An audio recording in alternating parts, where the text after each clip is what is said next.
What's up, y'all? I'm back with part 3 of surviving job loss during a pandemic. During any time, really, but the pandemic is a very specific time. And this is the spirituality part. So, spirituality encompasses all of everything, it is the essence by which we live and breathe. And as someone who used to be very religious, I was raised to believe that Jesus was the only way, even though I knew that God is love and that there's infinite abundance. And when I lost my job the first time, I didn't understand like that there was a lot out there because I was in such shock that there was a pandemic.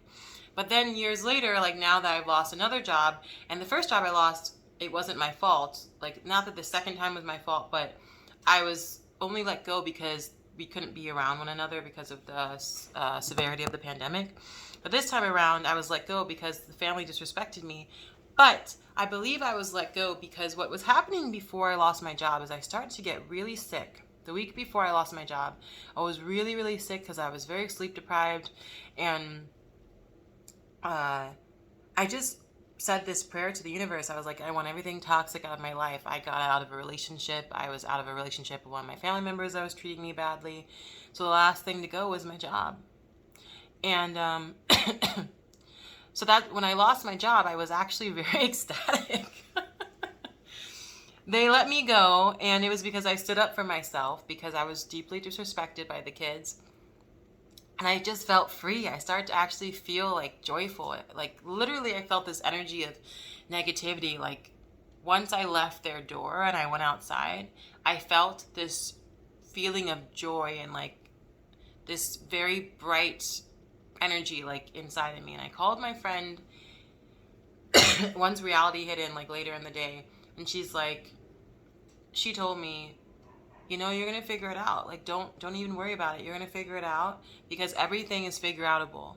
There are things that you didn't know in the past that you didn't know, but you figured out. And she reminded me of that, and I love her so much. I mean, she's like that person that like no matter what happens, I will always be okay in her arms. Never judges me, always present, and I love her. But that was another thing I realized, like that my job is not the end all be all because I still have so much more in this life. I want to read you an excerpt from this book, The Science of Getting Rich by Wallace D. Wattles, and see how thin it is. It's a super thin book. It's only, well, there are no page numbers. I believe it's only 90 pages, but there are like 15 or 16 chapters, maybe 18. Each chapter is like 6 pages, so it's not that long. These are the things that you really need if you lost your job. You really need to write down what you want from this life. And I have a few journals. I have this one. I have my manifestation journal that I have in there. But you need to write down what you want because the thing is, we live in a universe where everything was created by someone else thinking about it. I was looking at the plane last night as I was sitting in Montrose Harbor, and I was like, wow, look at these planes. They once did not exist. So your job is not the end all be all that you had. Like now you can manifest what you want. But you have to be very intentional about it. But you also have to change the way you think. Let me read you an excerpt from this book. This is from this is the chapter that I highlighted. This is chapter 8, Thinking in a Certain Way. Do not read anything that fills your mind with gloomy images of want and suffering. You cannot help the poor in the least by knowing about these things, and the widespread knowledge of them does not tend to do it all away with poverty. What tends to do away with poverty is not the mind getting of pictures of poverty into the mind, but getting pictures of wealth, abundance, and possibility in the minds of the poor. You are not deserting the poor in their misery when you refuse to allow your mind to be filled with pictures of that misery. Poverty can be done away with, not by increasing the number of well-to-do people who think about poverty, but by increasing the number of poor people who purpose it with faith to get rich. And then another part that I underlined in here, because I used to really struggle with, like, if I made money, would I be disconnected from people in the world? But really, if you think about things in a more spiritual sense, we're all connected and we all deserve abundance. But you can't help someone else if you're poor. Like, you can have, like, in the sense of, yes, you can help someone if you're poor.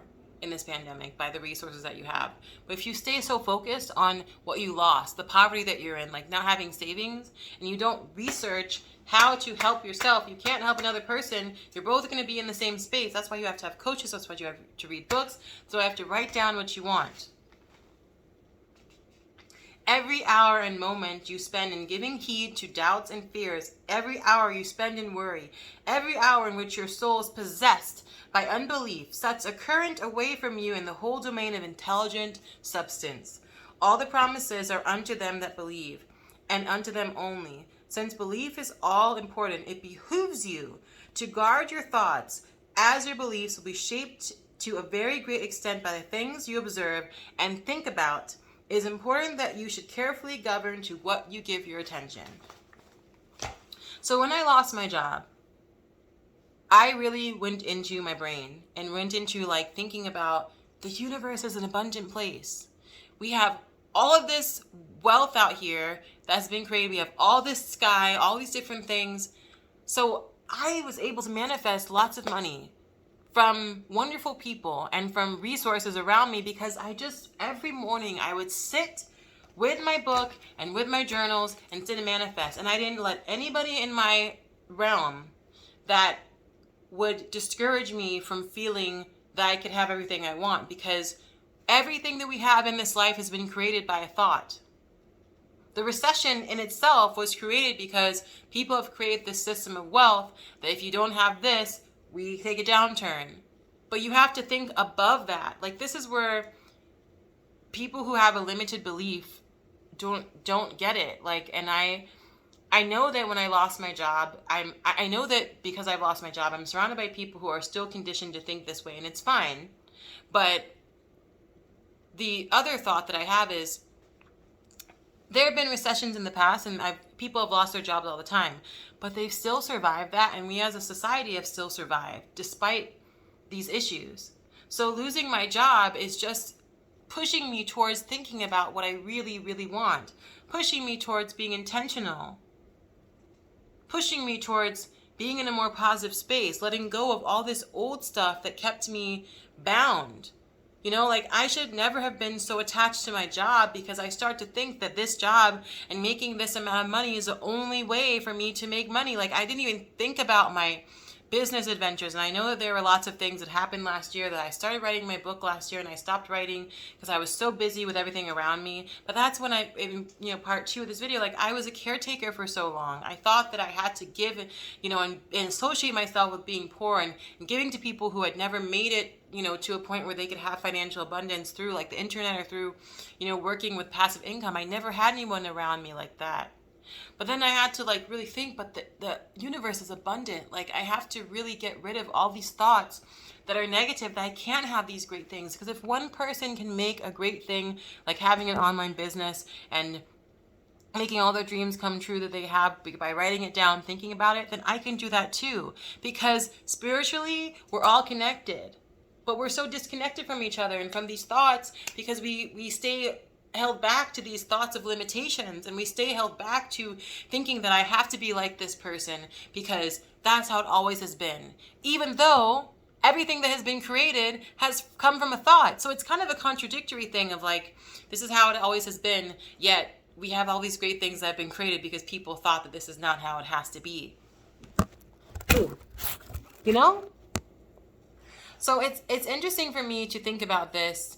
And I read these books and I meditate and I sit in nature and I look at nature and I look at the trees and I look at them blowing. It looks like they're waving at me. And we live in an abundant universe. We live in a place where there's enough for all. But don't believe the lies that we're so disconnected that there isn't enough for all.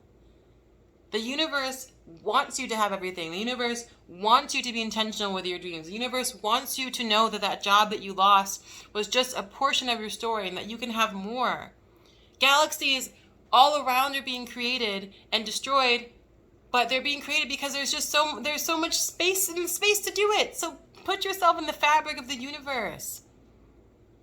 And when you start to feel discouraged because you're around people that have negative energy, get the fuck away from those people. You don't have to explain to them. Go back into your meditation, go back into your books, and know that just because you lost your job or you've lost something, that a better life is to come, and you'll get more. I promise.